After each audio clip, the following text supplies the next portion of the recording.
आज मैले यति धेरै पैसा के को समाएको छु त कतै फेसबुकबाट त आएन। त्योभन्दा पहिला स्वागत छ साथीहरू आजको मेरो मिनी भ्लगमा।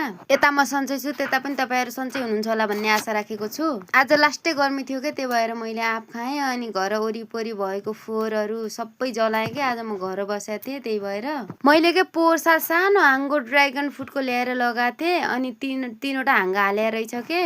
अनि वरिपरि लास्टै झारुम्र्या रहेछ, धेरै दिन भएको थियो नखोलेको। अनि मैले एक दिन अनार खाएको अनार चाहिँ थोरै कुहिएको मैले त्यही ड्रागन फ्रुटको वरिपरि फालिदिएको थिएँ के। अनि हेर्नु न एउटा कस्तो राम्रो बोटा उम्रिया रहेछ के।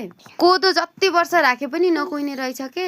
हाम्रो बाबु नेल्सन जन्मेको बेला के टाउको राम्रो हुन्छ भनेर बनाउँछन् नि कोदाको सिरानी, त्यो सिरानी आज मैले खोलेर हेरेको कोदो केही नभएको के। अनि अलिकति कुखुरालाई हालेँ। यो पैसा के भोलि मेरो ठुला बुवाको 45 दिन पुग्ने छ अनि ठुली मम्मीले खुल्ला बनाएर ल्याइदिनु भन्नुभएको थियो। त्यही खुल्ला बनाएको पैसा हो है, फेसबुकबाट आएको होइन।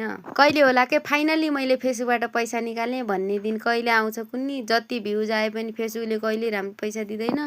आज पनि थैलीको पिठो अनि चामलको पिठो मिक्स गरेर रोटी हाल्दैछु।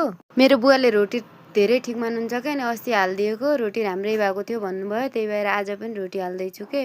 बेथे अनि फर्सीको मुन्टा मिक्स गरेर साग बनाएँ। अनि हेर्नु मेरो छोरीले चलाउँछु भनिरहेको थियो, मैले चलाउन दिएको थिएन त्यही भएर रिसाएर गइहाल्छ के उता।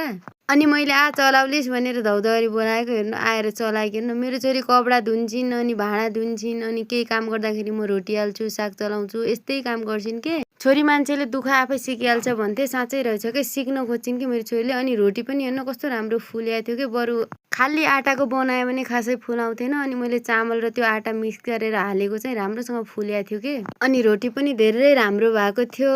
अनि सबैलाई धेरै माया लाइक कमेन्ट सेयर गर्नु है त।